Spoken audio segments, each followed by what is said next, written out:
নমস্কার বন্ধুরা, মলি কিচেনে আপনাদের অনেক অনেক স্বাগত জানাই। তো বন্ধুরা, এত গরমে শরীর কিভাবে ঠান্ডা রাখা যায় তার জন্য আমি একটি ঘরোয়া পদ্ধতিতে লস্যি তৈরি করার রেসিপি নিয়ে চলে এসেছি। কিভাবে আমি তৈরি করি আপনারা দেখতে থাকুন। তার আগে ভিডিওটি যদি আপনাদের ভালো লেগে থাকে অবশ্যই লাইক কমেন্ট শেয়ার করবেন, আর যারা আমার চ্যানেলে নতুন তারা অবশ্যই চ্যানেলটি সাবস্ক্রাইব করবেন নিত্য নতুন ভিডিওর আপডেট পাওয়ার জন্য। তো শুরু করা যাক। তো দেখো বন্ধুরা, আমি একটি বড় বাটিতে 100 গ্রাম মতন টক দই নিয়েছি।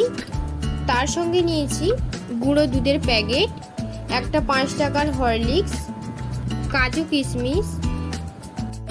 টক দইটাকে আমি ভালো করে ফেটিয়ে নেব। এবার কাজু কিশমিশগুলো ছোট ছোট করে আমি কেটে নেব। টক দইয়ের মধ্যে কয়েকটি বরফের টুকরো দিয়ে দেব। এবার দেব স্বাদ মতন চিনি, তার সাথে দেব গুঁড়ো দুধ, হরলিক্স, টুকরো টুকরো করে রাখা কাজু কিশমিশগুলোও দিয়ে দেব।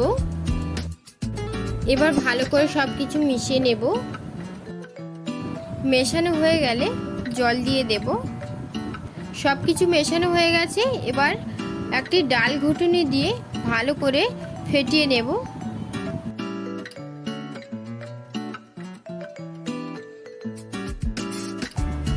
দশ মিনিট আমি খুব ভালো করে ফেটিয়ে নিয়েছি। এবার গ্লাসে ঢেলে নেব।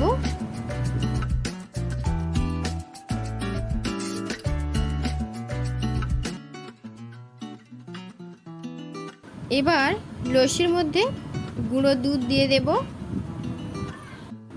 এবার গুঁড়ো দুধের ওপর দেব হরলিক্স, কাজু ও কিশমিশ ওপর দিয়ে দেব। গার্নিশের জন্য আমি এখানে পুদিনা পাতা ব্যবহার করেছি। তো দেখো বন্ধুরা, লস্যি আমার তৈরি হয়ে গেছে।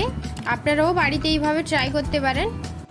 ভিডিওটি যদি ভালো লেগে থাকে তাহলে অবশ্যই লাইক কমেন্ট শেয়ার করবেন, আর আমার চ্যানেলে যারা নতুন তারা অবশ্যই চ্যানেলটি সাবস্ক্রাইব করবেন নিত্য নতুন ভিডিওর আপডেট পাওয়ার জন্য। ধন্যবাদ।